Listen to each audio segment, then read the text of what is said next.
আসছে গোপাল, যাচ্ছে গোপাল, ভাবছে গোপাল, হাসছে গোপাল, আসছে গোপাল, যাচ্ছে গোপাল, ভাবছে গোপাল, হাসছে গোপাল। যুগের পরে যুগ কেটে যায়, মানুষ তাকে ভোলে না। যুগের পরে যুগ কেটে যায়, মানুষ তাকে ভোলে না। চলে না রে, চলে না রে, চলে না রে, চলে না, চলে না রে, চলে না রে, কাকে ছাড়া চলে না। কে সে পরিচয় কি তার? হাসির রাজা, জ্ঞানের রাজা, রসিক রাজা গোপাল ভাঁড়। হাসির রাজা, জ্ঞানের রাজা, রসিক রাজা গোপাল ভাঁড়। হাসির রাজা, জ্ঞানের রাজা।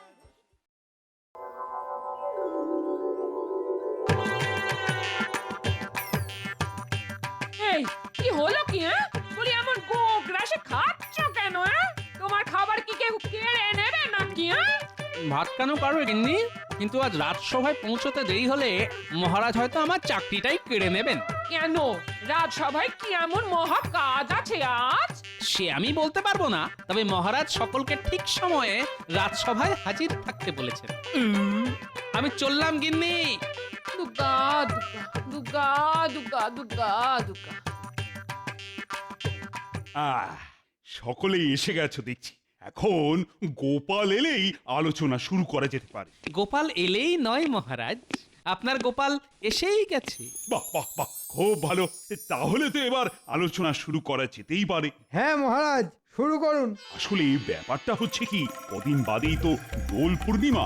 হ্যাঁ মহারাজ, ঠিক 5 দিন বাদে। বুঝলে, আমার বড় ইচ্ছে যে এবারে দোল পূর্ণিমাটা একটু অন্যভাবে উদযাপন করা। মানে তোমরা সকলে সস্ত্রী ওই দিন রাজবাড়িতে আসবে, সকলে একসঙ্গে রং টং খেলা যাবে, তারপর প্রসাদের খিচুড়ি খাওয়া। কি তোমরা রাজি তো?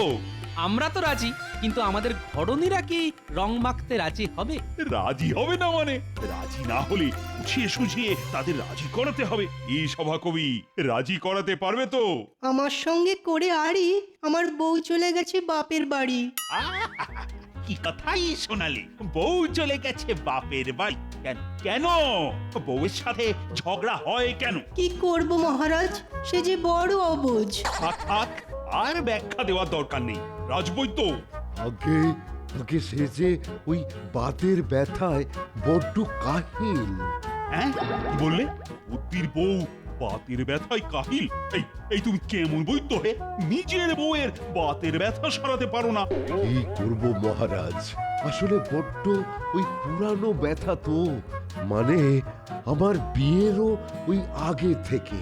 গরমকালে একটু ভালো থাকলেও শীতকালে বড় কাহিল হয়ে পড়ে। বাতের ব্যথা খুবই বেদনাদায়ক। উঠতে গেলে লাঠি, বসতে গেলে মাটি। ব্যথা ব্যথা, কত ব্যথা। তাহলে আর কি করা যাবে? মাঝখান থেকে দুটো বউ বাদ পড়লো। দুটো নয় মহারাজ, দুটো নয়, 3টে।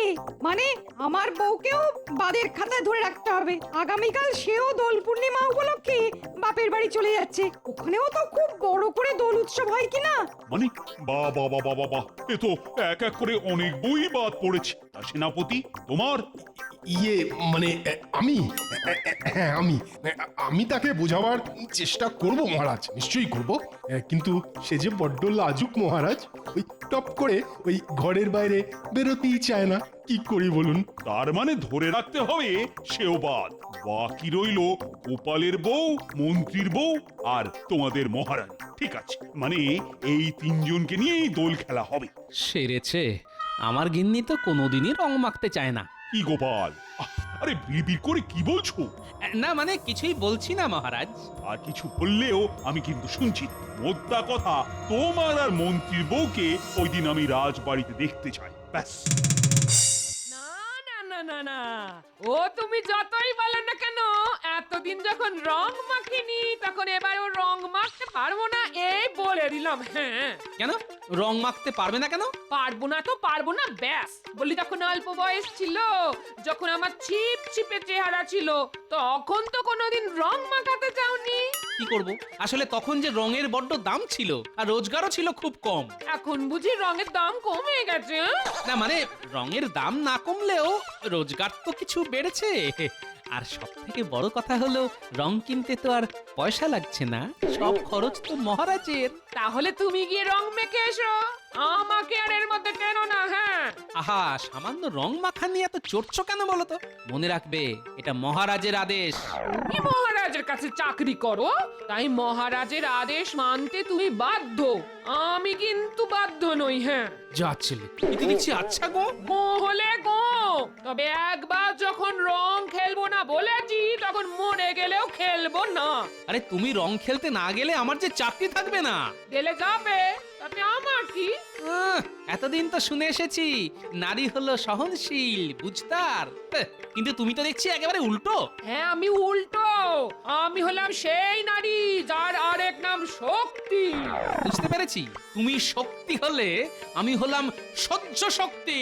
তবে রে, হ্যাঁ, ওরে বাবা, শক্তি যে আবার রুদ্র শক্তি হয়ে মারতে আসছে। কি বলছো কি রানী, তুমি রং খেলবে না? না খেলবো না। গতবার রং খেলে সারা গায়ে এরকম ঘামাচির মতো কি সব বেরিয়েছিল। সে কতবার বেরিয়েছিল বলে এবারেও যে বেরোবে তার কোনো কথা আছে না। ওসব কথা জেনে আমার কাজ নেই। মোদ্দা কথা, এবার আমি রং খেলবো না। এই দেখো, এইদিকে গোপাল আর মন্ত্রীর বউ তোমার সঙ্গে রং খেলতে আসবে, তা তুমি যদি না খেলো সেটা কি ভালো দেখাবে? আমাকে না জিজ্ঞেস করে আপনি ওদের আসতে বললেন কেন? তা তুমি যে খেলবে না সেটা আমি কি করে বুঝবো? তা এখন বুঝলেন তো, ওদের বারণ করে দিন। ও সব আমি পারবো না। আমি হলাম এ রাজ্যের রাজা, কথার খেলাপ করা আমার মানায় না। ভদ্রলোকের এক কথা, ব্যাস। তাহলে যা পারেন তাই করুন। ওহ, তোমার সাহস তো কম নয়, আমার মুখের ওপর দুম করে না করে দিলে। হ্যাঁ, করে দিলাম। কারণ দোলের দিন ভূতের মতো রং মাখতে কোনো দিন আমার ভালো লাগে না। গো, সারা গা জুড়ে শুধু লাল বাদুড়ের রং। দুদিন ধরে ঘষিয়ে সেই রং তুলু। এই শোনো, অত হ্যাপা আমার পোষাবে না। হ্যাঁ, কি বলছো কি? রানীমা রং খেলবে, আর তার থেকেও বড় কথা, গোপাল যদি তার বউকে নিয়ে হাজির হয় তাহলে তো গোপালের কাছে আমি হেরে যাব। এই তো তুমি উঠতে বসতে খেতে শুতে গোপালের কাছে হেরে বসে থাকো। নতুন করে আরেকবার হারলে ক্ষতি কি? কি আবার আমার মুখের উপর এত বড় কথা বললে? দেখো দেখো, এরকম অবাধ্যতা করলে না, আমি কিন্তু তোমাকে বাপের বাড়ি বসিয়ে দিয়ে আসবো। সে তুমি যা ইচ্ছে করতে পারো, আমি রং খেলবো না। এই আমার শেষ কথা, ব্যাস। এ তো দেখছি ভবি ভোলবার নয়। হ্যাঁ, কি করি এখন? মহারাজকে গিয়ে কি বলবো? হ্যাঁ, গিন্নির যা মেজাজ দেখলাম, তাতে তাকে দিয়ে রং খেলানোর থেকে বাঘের দুধ দুয়ে নিয়ে আসা অনেক সহজ দেখছি। দূর দূর, ভালো লাগে না। যাই, এখন মহারাজকে গিয়ে বলে আসি যে আমার গিন্নি রং খেলবে না।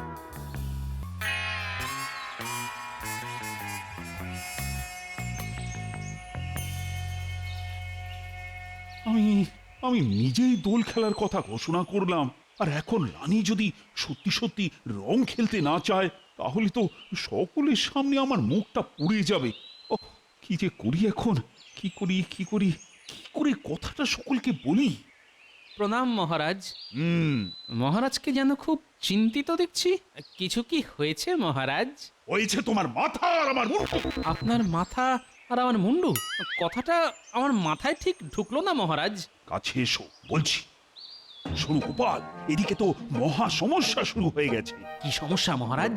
আরে বড় মুখ করে তোমাদের বললাম যে এবার রাজবাড়িতে ধুমধাম করে রং খেলা হবে, কিন্তু এদিকে তোমাদের রানীমা রং খেলবেন না বলে যে গো ধরে বসে আছে। কেন আবার? গতবার রং খেলে তার সারা গায়ে নাকি বিজবিজে ঘামাচির মতো কি সব বেরিয়েছিল।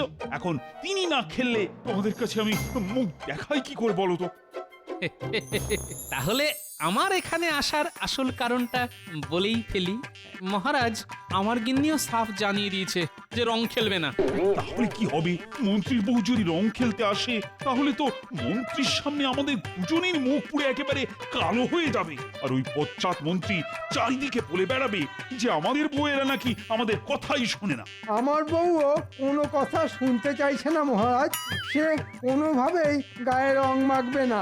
বাবা, এই তো দেখছি সব শেয়ালের একরা। ঠিক আছে ঠিক আছে, ব্যাপারটা তাহলে আমার উপর ছেড়ে দিন। দেখবেন দোলের দিন সব শিয়ালই এক গামলায় রং মেখে হাবুডুবু খাবে। এই, এটা কি করে সম্ভব? একটু মাথা খেলিয়ে চিন্তা ভাবনা করে নিলে এই গোপাল ভাঁড়ের কাছে সবই সম্ভব। কিন্তু হাতে তো মাত্র কয়েকটা দিন। ও নিয়ে কোনো চিন্তা করবেন না, মাথা খেলাবো একদিন, কাজ করব একদিন, আর তারপর জোরদার হলি।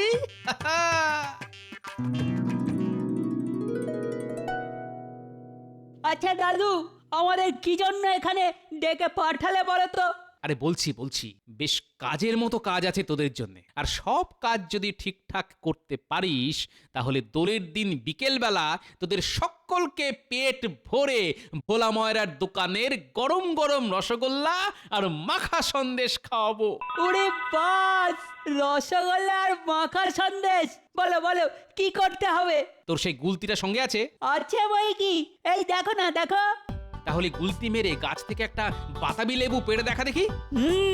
এ তো আমার বাঁ হাতের খেল গো। ওরে বাবা, হাতের নিশানা নিখুঁত হলেও একেবারে আমার মাথার টাকের উপর ফেললি যে। তোমার মাথায় লাগেনি তো দাদু?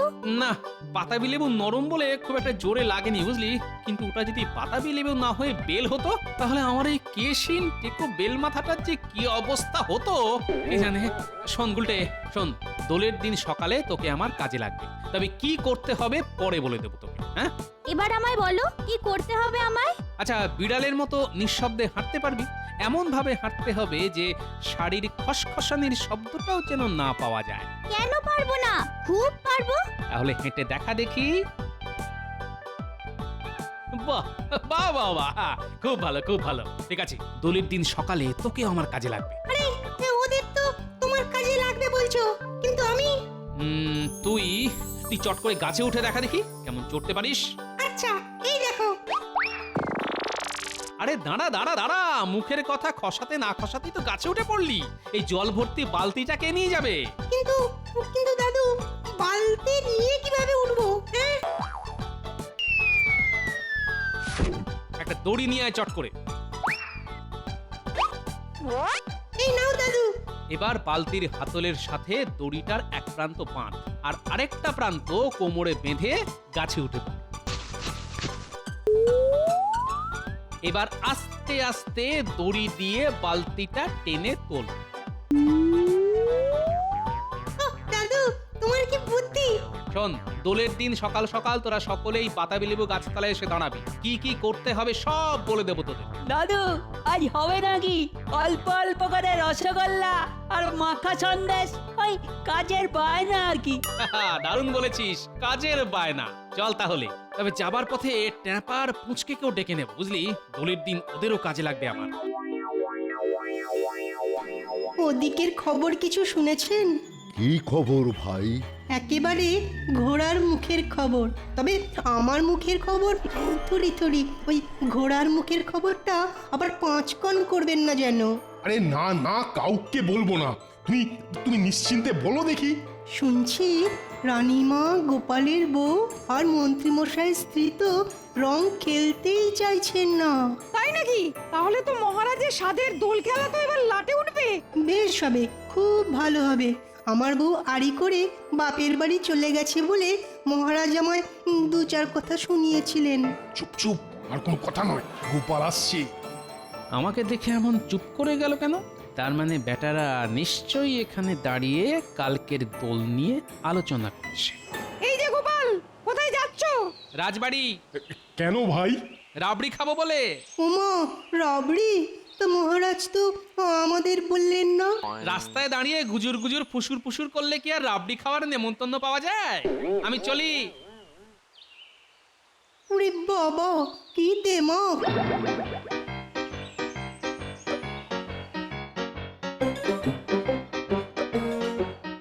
আরে গোপাল, আজ বাদে কাল দোল, তা বৌদির খেলার ব্যাপারে কি ব্যবস্থা করলে?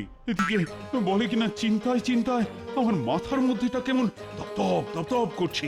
কোনো চিন্তা করবেন না মহারাজ, এমন ব্যবস্থা করে রেখেছি না যে কাল সকলে দৌড়ে দৌড়ে রং খেলতে আসবে। হ্যাঁ, তাই নাকি? এই গোপাল, বলো বলো বলো, বলো না, কি ব্যবস্থা করছো?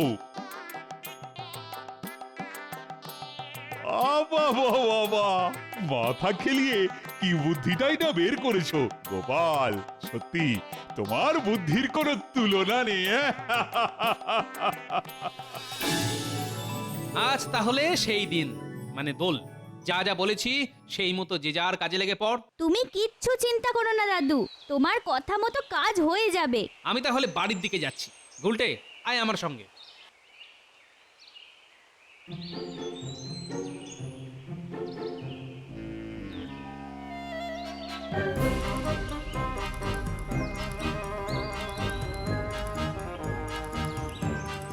হিরে পুটি, আমার পেছনে এসে দাঁড়িয়ে আছিস কেন? না মানে ওই একটু ঠাকুরের প্রসাদ। প্রসাদ নেবার জন্য দাঁড়িয়ে আছিস? তা এত কুণ্ঠা করছিস কেন? নে, হাত বাড়া, কপালে ছুঁয়ে মুখে দে। যাক বাবা, খুব জোর বেঁচে গেছি। মাথার চুলে পুরো রং ঢেলে দিয়েছি, বুঝতেই পারিনি। এবার তাহলে আমি আসি রানীমা। হ্যাঁ, আয়, ভালো করে রং খেলিস তোরা। আমি যাই, মহারাজের পায়ে এই আবির ছুঁয়ে প্রসাদ দিয়ে আসি।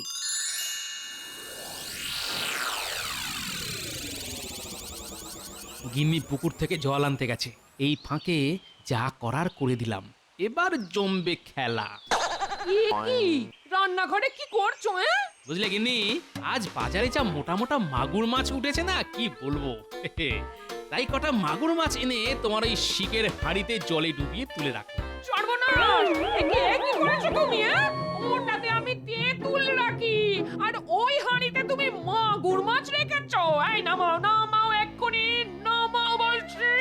ওসব নামাতে ফামাতে আমি পারবো না, নামাতে হলে তুমি নামাও। ও, এই এক বুড়ো জ্বালিয়ে পুড়িয়ে একেবারে শেষ করে দিল আমায়। এই মুখে এই কি পড়লো রে? কে ফাটালো হাঁড়ি?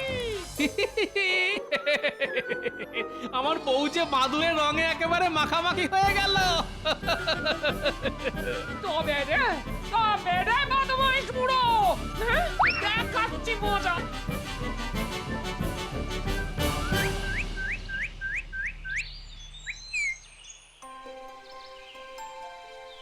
নিন, রাধা কৃষ্ণের প্রসাদ নিন। এবার পাটা একটু বাড়ান, পায়ে আবির দেব। গোপালের কথা মতো এবার রানীকে মোক্ষম ঠকাতে হবে। আরে রানী, তোমার মাথায় সাদা মতন এটা কি? কাকে ইয়ে করে দিল নাকি? ইমা, তাহলে তো আবার চান করতে হবে। দূর দূর দূর, আর ভাল লাগে না। যাও যাও রানী, এবার ওই মিথ্যে কাকে নিয়ে ধোবার জন্য যত ইচ্ছে জল ঢালো মাথায়। যত জল ঢালবে মুখ হবে তত বেগুনি। বাবা, খুব তো বলেছিলে রং খেলবো না, এবার দেখি কেমন রং না খেলে পারো তুমি। এই পাজি দল, গাছ থেকে ফুল ছিঁড়ছিস কেন রে?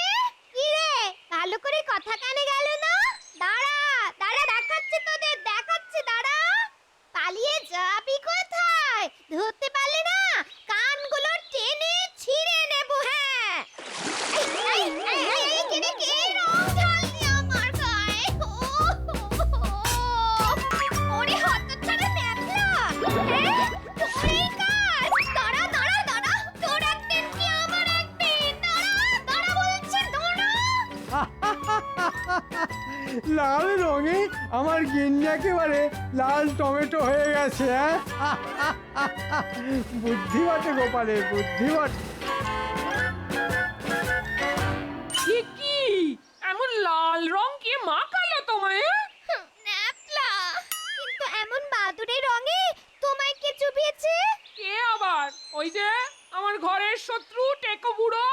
চলো চলো চলো মহারাজের কাছে গিয়ে নালিশ করে আসি। মহারাজকে বলে কিচ্ছু হবে না, তার থেকে বরং রানীমার কাছে চলো, তিনি এর বিচার করবেন। ঠিক বলেছো, তাই চলো চলো।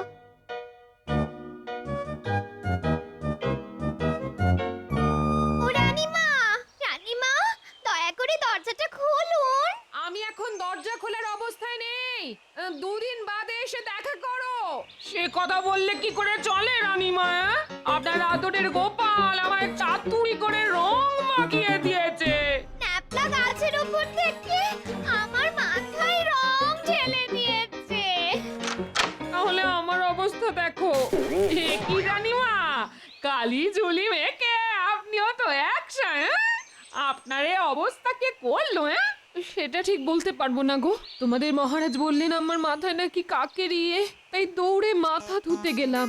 উমা, মাথায় যে জল ঢেলেছি অমনি হড়হড় করে বেগুনি রঙে মুখ ভর্তি হয়ে গেল গো। তাই আমার মনে হয় এই সবই তোমাদের মহারাজের কারসাজি। আমি রং খেলবো না বলেছিলাম বলে এই উল্টো চাল চেলেছেন। মহারাজকে দোষ দেবেন না রানীমা, আসলে রং খেলবেন না বলে আপনারা তিনজনই তো ধনুক ভাঙা পণ করেছিলেন, তাই বাধ্য হয়ে আমি এই চাল চেলেছিলাম। তুমি? আগে হ্যাঁ, সকালে পুঁটি এসে প্রসাদ নেবার বাহানায় আপনার মাথায় গুঁড়ো রং ঢেলে দিল, ট্যাপা আর পুঁচকে ফুল ছেঁড়ার অছিলায় মন্ত্রীমশাইয়ের স্ত্রীকে ঘরের বাইরে বের করে আনলো, আর আমারটা বাড়িতে তো হাড়ি ফট। লাল বেগুনি আর বাদুড়ে মিলে একেবারে সব রং বাহার হয়ে গেছে। রং বাহার। গোপাল, তোমার পেটে পেটে এত, তা রং যখন একবার মেখেই ফেলেছি তখন চলো সবাই মিলে রং খেলা যাক। দাদু, আমাদের রসগোল্লা।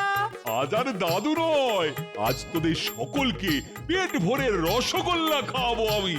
তুমি রসগোল্লা খাওয়ালে আমি খাওয়াবো সন্দেশ। কি মজা, কি মজা। তাহলে এবার গলা ছেড়ে বলা যাক হোলি হ্যায়। হোলি হ্যায়।